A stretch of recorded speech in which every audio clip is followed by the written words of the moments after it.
하나님의 말씀 봅시다. 하나님의 말씀 에스더서 4장 13절에서 17절 말씀까지입니다. 자, 찾으셨죠? 교독하겠습니다. 모르드게가 그를 시켜 에스더에게 화답하되 너는 왕궁에 있으니 모든 유대인 중에 홀로 목숨을 건지리라 생각하지 말라.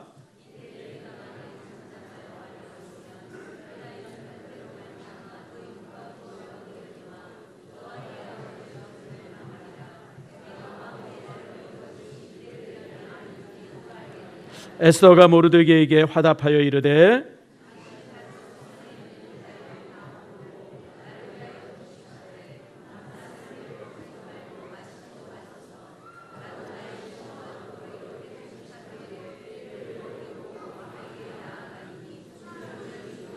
함께 읽습니다. 모르드게가 가서 에스더가 명령한 대로 다 행하더라. 아멘. 기도하겠습니다. 하나님, 기범이가 입대합니다. 이제 2년 동안 군생활 잘 할 텐데 건강하게 붙들어 주시고 기범이의 군생활 한순간순간마다 하나님의 도움과 인도하심이 있게 해 주시옵소서. 제대해서 이곳에 다시 설 때까지 하나님께서 눈동자같이 지켜주시고 머리카락, 눈썹 하나 상함없이 무사히 가정으로 교회로 돌아올 수 있도록 복을 내리워 주시옵소서. 오늘 가족 주일입니다. 이렇게 이제 세 자녀 가정들을 축복하고 또 세 번째 자녀를 임신한 가정이 주의 교회 세 가정이 있는데 그중에 두 가정을 우리가 또 이처럼 축복하게 되어짐을 감사함을 드립니다. 복의 복을 은총의 은총을 저들에게 더욱 내리워 주시오며 우리 성도들의 가정 속에 자라는 그 축복의 자녀들이 주 안에서 다 아름다울 수 있도록 복을 내리워 주시옵소서. 고마우신 아버지, 말씀을 듣습니다. 말씀이 우리에게 놀라운 은혜가 되게 해 주시옵소서. 주 앞에 감사드리며 예수님의 이름으로 기도드립니다. 아멘. 우리 아이들이 같이 해서 너무 좋죠? 좋은 교회는 아이들 떠드는 소리가 예배 시간에 나야 돼요. 근데 또 옆에 보면 우리 어르신들이 내 아이 아닌데 조용히 하라고, 난 그런 분들 보면 이상해 죽겠어요. 텔레비 볼 때는 옆에서 전쟁이 나도 그냥 눈이 뚫어져서 쳐다보는 분이 애 떠드는 소리가 왜 귀에 거슬려요? 그래서 여러분들 아이 소리와 전혀 상관없이 오늘 이 시간 예배 드릴 수 있기를 바라고요. 애 떠드는 소리가 크면 클수록 더 복받았다 생각하기를 바랍니다. 오늘 에스더서는요 굉장히 역사적으로 중요한 책입니다. 왜냐하면 에스더서는, 특별히 에스더서는 세계사와 그대로 연결되어 있기 때문에 그렇습니다. 잘 아는 것처럼 여러분들 아시아와 유럽이 전쟁을 했던 기록이, 최초의 전쟁의 기록이 페르시아 전쟁입니다. 페르시아 전쟁은 어떻게 일어나냐면요, 다리우스, 영어로는 다리우스라고 그러고요, 그리고 성경에는 다리오 왕이라고 하는 왕이 있습니다. 그 왕이 어떤 왕이냐면 스룹바벨이 성전을 지을 때 주변에 방해하는 사람들이 참 많았어요. 그럴 때 방해하는 사람이 많았을 때 뭐라고 조서를 내리냐면 지금부터 성전 건축을 방해하는 사람은 그가 누구든지 다 죽여라 명령을 했던 사람이 이 다리우스 왕입니다. 그가 이제 세계를 통일하는데 어떻게 통일이 되냐면 저 동쪽으로는 인도 북쪽, 서쪽으로는 터키 끝에, 그리고 북쪽으로는 이제 그 흑해 연안 쪽, 가장 강력한 큰 나라를 건설합니다. 그런데 문제는 터키 이 서쪽을 이제 이렇게 점령을 했을 때 그 터키 서쪽에 누가 있었냐면 그리스 민족들이 살고 있었어요. 그러니까 이 반대쪽에 지금 이제 그 그리스 반도에 있는 그리스 나라들이, 자기 민족이 있는 나라들이 페르시아가 침략을 해서 그들을 막 이렇게 지배하고 그런 것이 조금 이제 그 마음에 안 들어서 이 증원 부대를 보냈습니다. 그 부대를 보내니까 그 부대를 보낸 것을 이제 다리우스, 이 다리오 왕이 딱 보고 나서 굉장히 분노했어요. 아니 코딱지만한 나라가, 이 아주 그 손톱에 때 같지도 않고 코딱지만한 나라가 감히 페르시아를 대항해? 그래가지고 전쟁을 일으켰던 것이 페르시아 전쟁입니다. 여러분 그 유명한 마르톤 전투가 있었던 곳이 그곳이죠. 그래서 다리우스 왕자가 해군들을 거느리고 이제 건너오죠. 그게 이제 마르톤 해변이라고 하는 곳에 건너오는데 그때 이제 폭풍이 불고 이러므로 인해 가지고 이 함대가 이 군인들이 이 뭇을 밟아보지 못하고 거의 다 죽음을 당합니다. 그리고 다리오 왕도 그때 이제 화살의 공격에 맞아가지고 그때 부상을 입고 그 부상으로 죽음을 당합니다. 그러니까 1차 페르시아 전쟁은 땅 한 번 제대로 밟아보지 못하고 페르시아가 그냥 아주 쫄딱 망한 전쟁이에요. 그리고 이제 왕도 죽음을 당하죠. 그 왕의 아들이 누구냐면 크세르크세스입니다. 크세르크세스가 이제 이 왕이 돼가지고 아버지의 분함이 그 죽음이 너무너무 원통했어요. 그래서 여러분 크세르크세스가 어떻게 했냐면요, 매일 일어날 때마다 신하 한 명에게 외치게 했다릅니다. 아버지의 죽음을 기억하라. 아버지의 죽음을 기억하라. 항상 자기 주변에서 그걸 외치게 했다 그래요. 그래가지고 이 아들이 왕이 되어져가지고 이제 아버지의 원한을 갖기 위해서 군대를 모읍니다. 그때 모았던 군대가요, 보병이 16만이군요. 16만이고 해군이 1200척의 배를 모읍니다. 어마어마한 군대죠. 여러분 지금 생각하면요, 지금도 큰 부대지만 2500년 전에 그런 강한 그 부대를 모았던 때가 하는 것이 기적 같은 일이죠. 그래서 그 보스포러스 해협에 다리를 놨다고 그러죠. 지금도 그 이제 고고학적으로 굉장히 그 연구 대상이 되어져요. 보스포러스 해협이 가장 짧은 게 한 600m 정도 된다는데 그 옛날에 거기에 어떻게 다리를 놨을까? 그 물살이 센 곳에. 그리고 16만의 군대를 어떻게 이동을 시켰을까? 이게 지금도 굉장히 좀 이렇게 학자 간의 연구가 되어지는 일입니다. 어쨌든 그 군대가 밀물처럼 내려오면서 그리스 전역을 초토화시킵니다. 10년 전에 재밌는 영화가 하나 있어요. 300일이라는 영화. 그 영화 보신 분? 그 영화가 이때 전쟁을 배경으로 합니다. 그러니까 16만의 대군이 그냥 막 아테네를 향해서 침략해 올 때에 이 스파르타의 300명의 그 군대죠. 그 300명은 사실 어떤 사람이냐면 그 당시 스파르타의 왕이 누구냐면 레오니더스라고 하는 사람인데 그 사람이 거느렸던 친위대입니다. 자기 친위대 300명을 거느리고 그 이제 테르메필로라고 하는 그 지역에, 제가 가봤습니다만은 해변 옆에 있는 좁은 이제 길이었었어요. 거기를 딱 가로막고요, 16만이 내려오는 것을 3일을 저지시킵니다. 유럽의 최고의 전투가 이 테르모필레 전투입니다. 그래서 유럽 사람들이 큰 전쟁에서 승리하면 항상 테르모필레의 승리가 있었다라고 얘기할 정도로 이런 그 전쟁인데, 그러고서 이제 그 300명이 다 죽음을 당하죠. 그리고 이제 아테나에 와가지고 아테나를 아주 초토화시킵니다. 그리고 그리스 전역을 초토화시키죠. 그런데 문제는 이제 해군이 문제였었어요. 해군이 살라미스라고 하는 곳에 나가서 아테나의 해군에게 완전 철저하게 패망을 합니다. 그러다 보니까 해군이 패망을 하다 보니까 이 보급로가 막힌 거예요. 보급로가. 그래가지고 이제 보급로가 막힘으로 인해서 크세르크세스가 할 수 없이 후퇴를 명령합니다.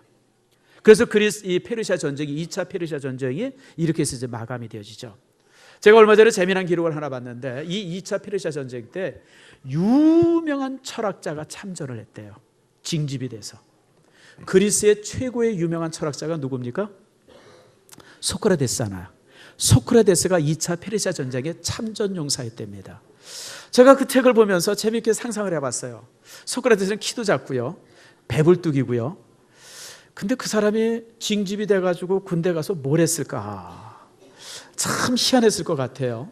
칼이나 한번 제대로 휘둘러 봤을까? 뭐 그런 생각을 해봤는데, 어쨌든 그때 이제 소크라테스도 참전했고, 그러면서 이제 크세르크세스가 사실은 이제 전쟁에서 패하고 이제 고향으로 돌아옵니다.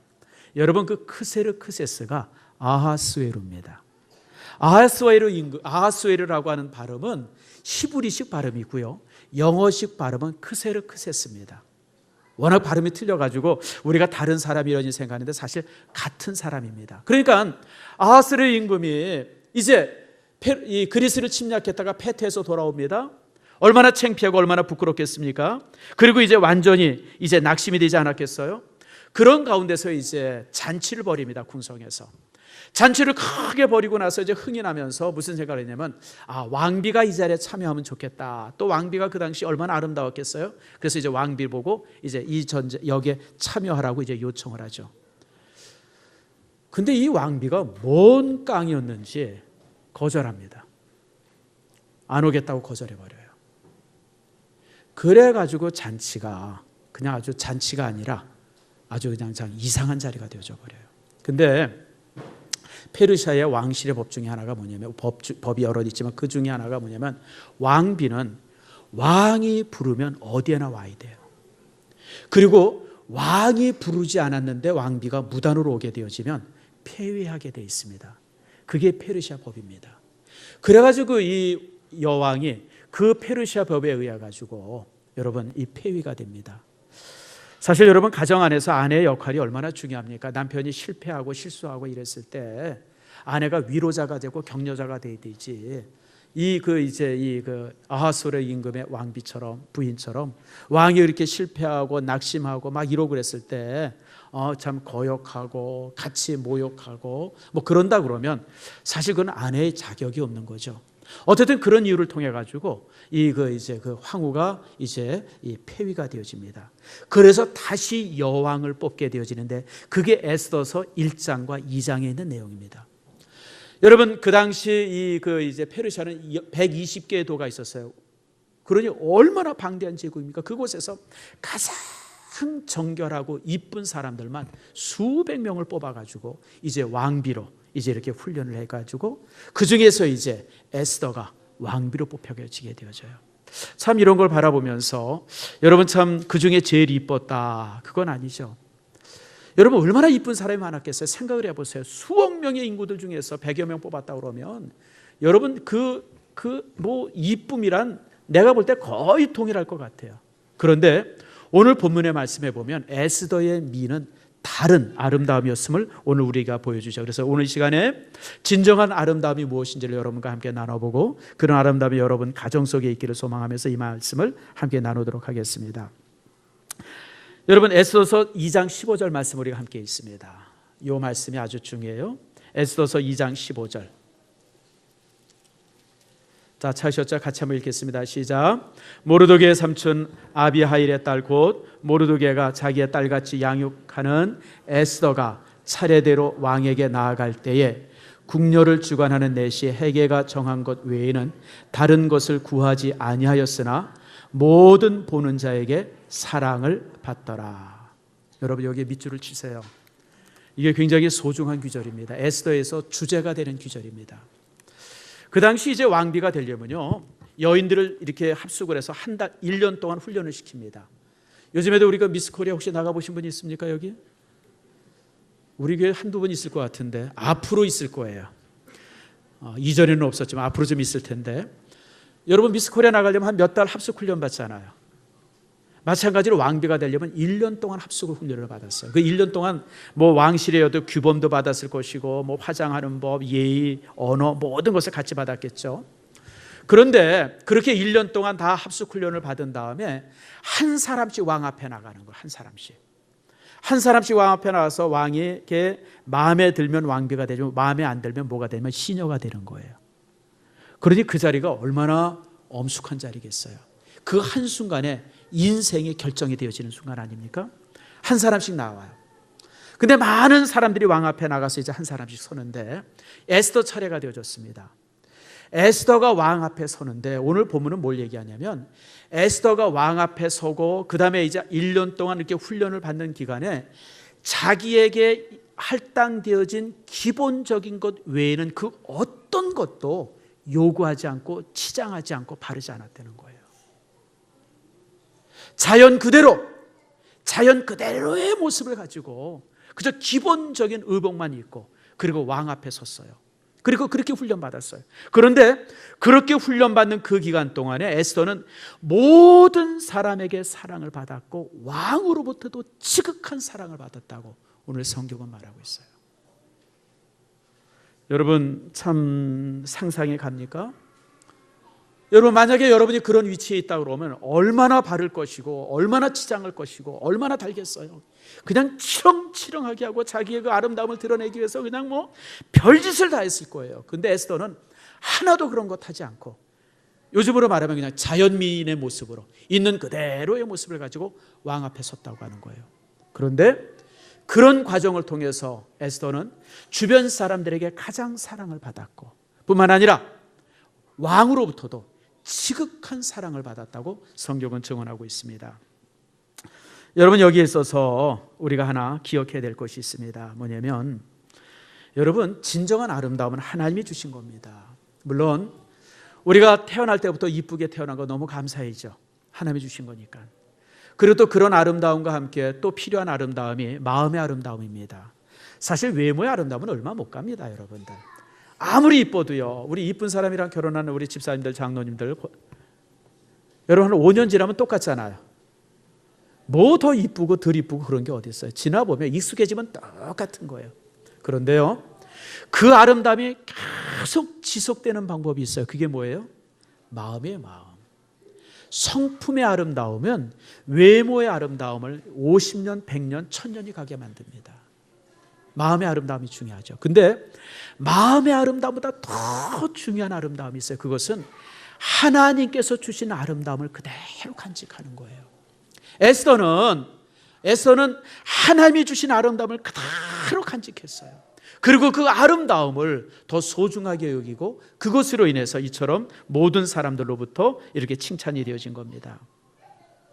여러분, 사람이 정한 아름다움에 여러분들이 속지 않기를 바랍니다. 사람이 정한 아름다움은요, 시대마다 다르고요, 종족마다 다르고 지역마다 다릅니다.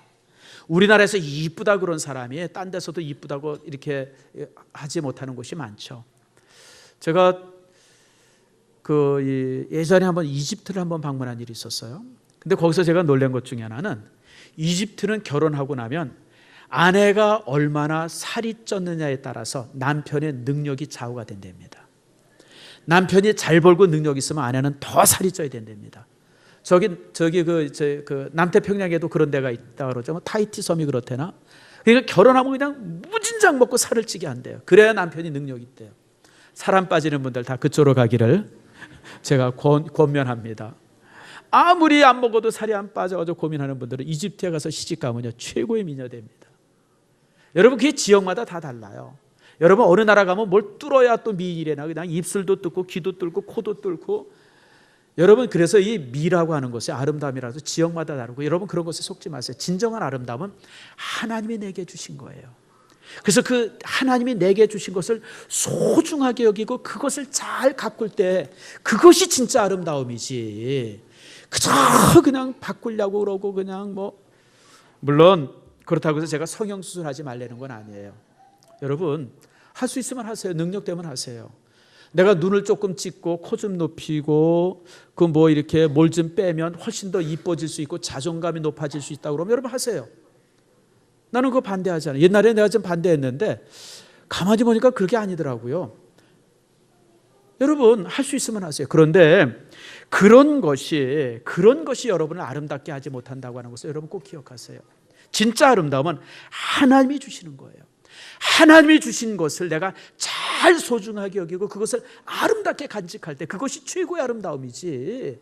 여러분, 꾸미고 칠하고 바르고 무슨 여기 찢고 무슨 여러분 그런 아름다우면 금방 사라진다고 하는 거 여러분 기억하세요. 제가 전에도 한번 그런 얘기를 했던 것 같아요.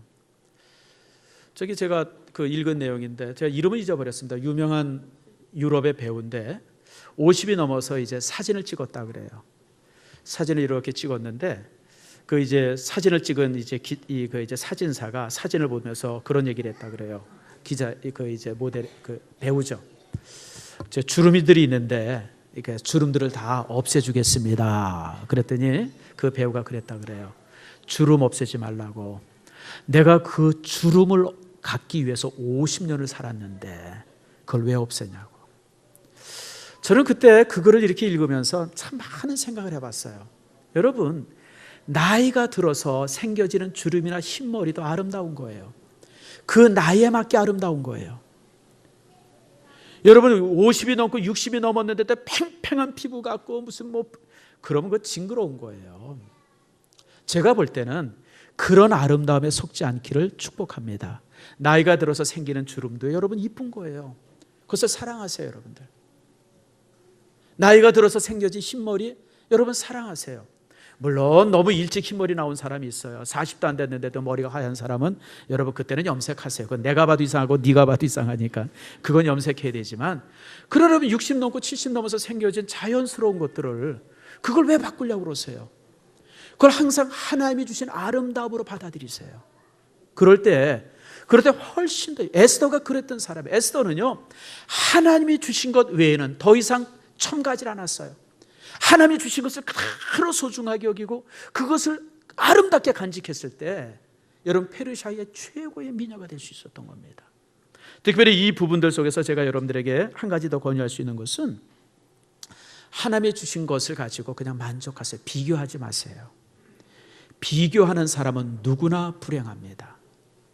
우리가 종종 보면 비교를 많이 하잖아. 난 누구처럼 키 컸으면, 나는 네 집 아들처럼 저렇게 훌륭한 아들 뒀으면, 나는 뭐 네 집 남편처럼 저렇게 잘생긴 남편 뒀으면, 이렇게 비교하는 사람이 있어요. 그런데 여러분, 비교를 시작한 사람들 치고 행복한 사람은 세상에 아무도 없습니다.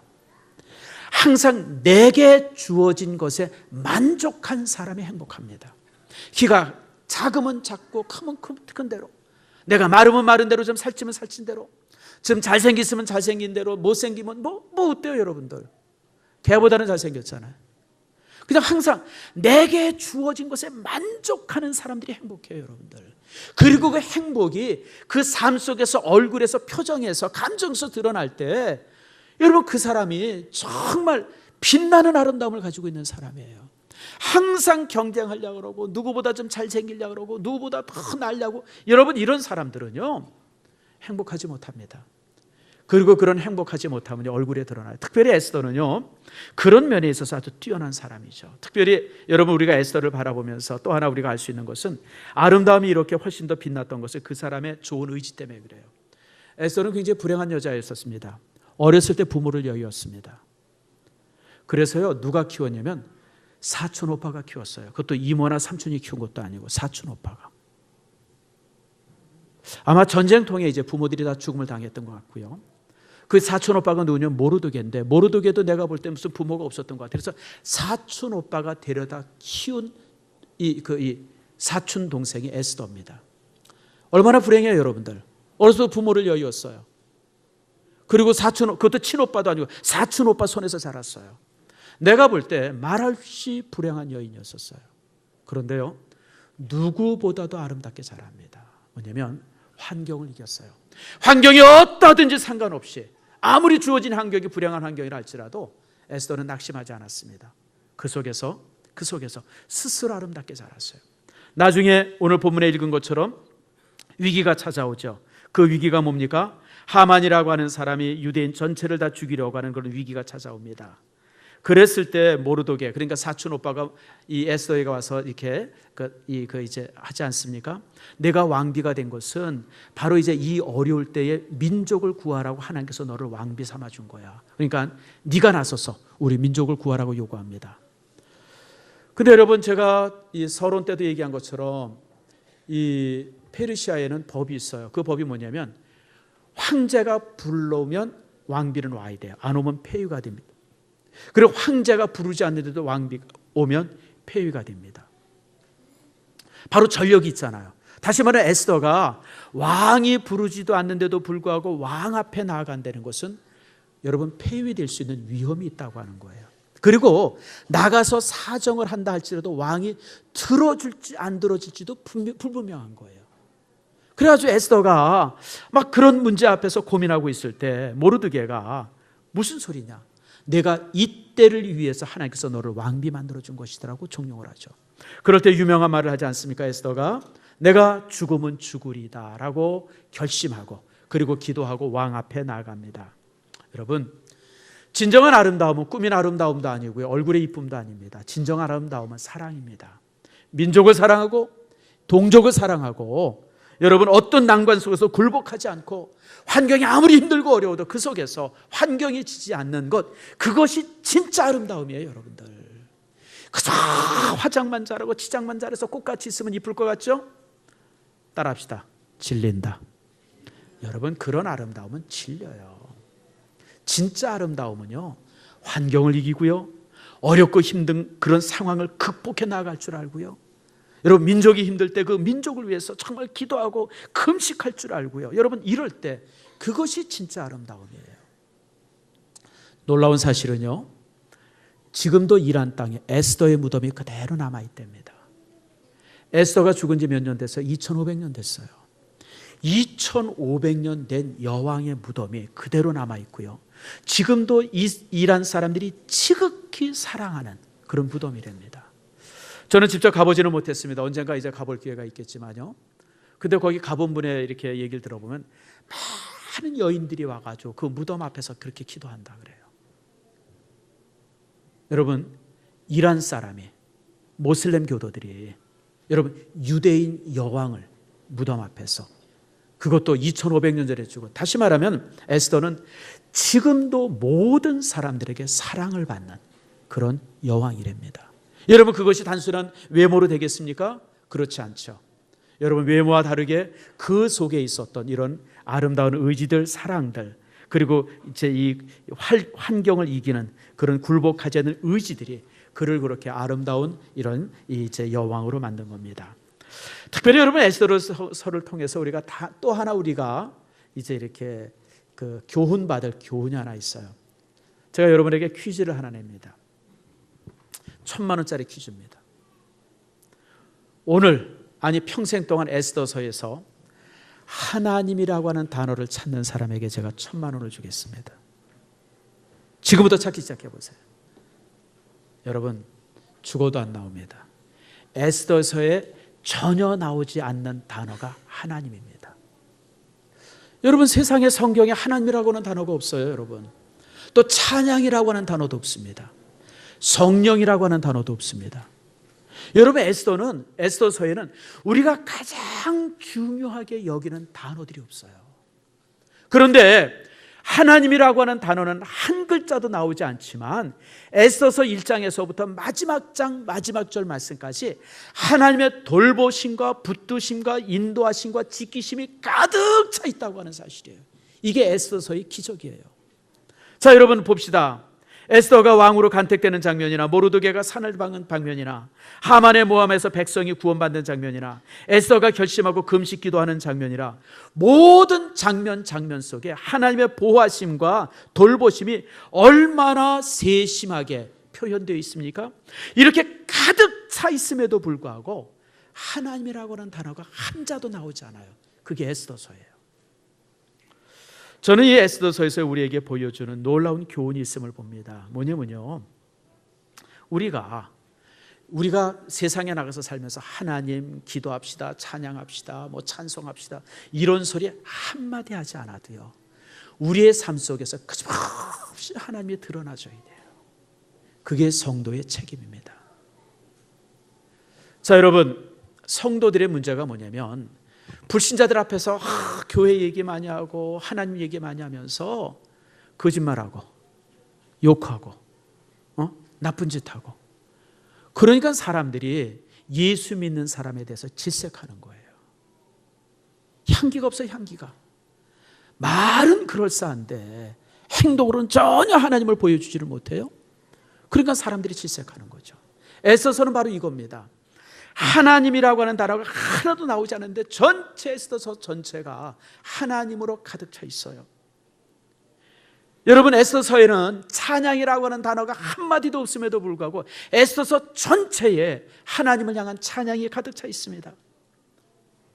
에스더서 안에 하나님의 권세라고 하는 단어가 하나도 나오지 않지만 아수에르 임금이라든지 그 페르시아 그 전체 국가를 하나님이 다스리고 있음을 우리가 확인할 수가 있어요. 이게 에스더서입니다. 성도 여러분, 여러분의 삶 속에 그런 열매들이 항상 있기를 축복합니다. 말씀을 맺습니다. 성도 여러분, 에스더서는 참으로 아름다운 책입니다. 왜냐하면 이 속에 하나님의 아름다움이 가득 차 있고요, 그리고 진정한 아름다움이 무엇인지를 우리에게 보여주고 있기 때문에 그렇습니다. 특별히 여러분, 다시 한번 말씀드리지만 하나님께서 여러분 각자에게 주신 아름다움이 있어요. 그 아름다움을 소중하게 간직하고요, 그 아름다움을 소중하게 만지기를 축복합니다. 그래서요, 세월이 가면 갈수록 더 빛나는 아름다움을 갖는 여러분들 되어지기를 축복합니다. 외모의 아름다움은 30이 지나면 꺾입니다. 30이 지나면 꺾여요. 그러나 여러분, 하나님께서 주신 믿음의 아름다움은 30이 지나고 40이 지나고 50, 60이 지나면 더 아름답게 빛납니다. 2500년이 지나서도 그 사람들에게 사랑받는 것처럼 그렇게 사랑받는 아름다움이 여러분 속에 있기를 축복합니다. 우리 다 같이 일어나셔서